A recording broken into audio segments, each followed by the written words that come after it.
ఎమ్మెల్యేలకి ఈ 4 ఎమ్మెల్యేలకు మేము పంపుతున్నాము. ఎందుకంటే ట్రాన్స్జెండర్స్ గలం విప్పి బయటకు వచ్చి పని చేయడానికి సిద్ధపడితే మీరు మగవాళ్ళై ఉండి ఏం పని చేస్తున్నారు? ఎమ్మెల్యేల జనాలు ఎందుకు ఏలుకున్నారు మిమ్మల్ని? మేము వీళ్ళకి పంపిస్తున్నాము. రేవూరి ప్రకాష్ రెడ్డి హస్తం ఉంది, ఇందులో కడియం కావ్య హస్తం ఉంది, అలాగే తూర్పున కొండ సురేఖ ఉంది, నాయని రెడ్డి హస్తం ఉంది, వర్ధన్నపేట నాగరాజు గారి హస్తం కూడా ఉంది.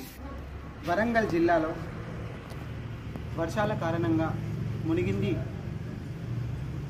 వర్షాలతో మునిగిన ఇళ్ళని పరామర్శించడానికి వచ్చిన మేయర్ గురించి, అలాగే వర్షపు నీరు రావడం వల్ల మునిగింది ఇల్లులు కాదు, వీళ్ళ పరిపాలన.